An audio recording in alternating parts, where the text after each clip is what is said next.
Everybody ready? I'm ready. You ready? Mm-hmm. The boy ready? All right, Dontari, go ahead and put your name on it. Dontari Poe, defensive tackle. Okay. You say Memphis is my home, or you do it commercially. Memphis is my home. All right, Dontari, you go from chasing one really good quarterback at East Carolina to the possibility of chasing another one in Dasher if he plays. Does it matter to you guys whether or not that kid plays or not, or how are you preparing for Middle Tennessee? It really doesn't matter. Like I said, every week, the previous week, we've been preparing for the best athletes to play against all week. So if he does play, we'll be ready. If he doesn't play, we'll be ready. Do you think that Middle Tennessee would play the same, that they can play the same offense, you know, without Dasher? Yeah, he adds a big element, you know, with his legs, you know, the running, but overall the offense is still the same. The concepts that they do is still the same. You know, they try to run and chip away at you and bust a big play. So it's relatively the same. How exciting are you to finally get to play at home? Finally, my friends and family are gonna be there. It's a lot of people supposed to be coming. Finally, you know, it's here, and you know, our team can prove to our fans, to the Memphis fans, what we really can do. And Coach Porter's been pushing a sellout for this game. I mean, what are your thoughts, you know, on that? I'm loving it. I've been seeing a lot of fans the last 2 weeks, but they have been our fans, so you know it'll be good to see 60,000, 50,000 of our own fans cheering for us.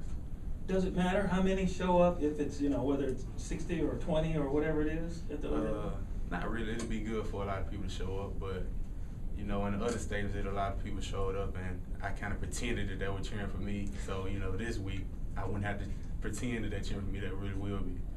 So. What about playing on the road like that in front of a hostile environment? That makes you want to come home and see some faces that want to see you? Yeah, it kind of does, but once again, it's really all about me and my brothers out there when we get on the field. You know, it's us, you know, doing what we have to do, sticking together. You know, it kind of forces us to become brothers on the field, and that's what it's about. What are the keys to getting a win this weekend? Basically, what we have to do is, like always, we have to execute, and what I think we have to focus strong on this week is starting strong. You know, we always kind of finish good in the second half. Second half, we come out and play better. But this week, you know, we got to come right out the gate, busting on all cylinders, doing the best we can. And you all have sort of been kind of shooting yourselves in the foot, so to speak, with penalties and, you know, drops and stuff like that. Why do you think that is? I mean, what is it that's not, you know, helping you all sort of not gel as a team, so to speak, but, you know, get those things, you know, done? I really don't know. What the best answer I can say is our focus hasn't been, you know, quite up to par as we wanted it to be. But, you know, that's what we have the coaches for. You know, they'll tell us what we need to do, you know, in order for us to win or to start better or not shoot ourselves in the foot. We just listen to them and we'll get it corrected. What do you take away from that East Carolina game defensively? Because it looked like, okay, it was a shell shock at the start with the turnovers in the red zone, but you guys seemed to play much, much better, much more organized as the game went along. It made East Carolina have to go the hard way. Yeah, it's just showing us, you know, they're the defending conference champions, and we can play toe-to-toe with them if we're on our A game. So we just, we know that we can do it. We just have to come and do it for 60 minutes from start to finish.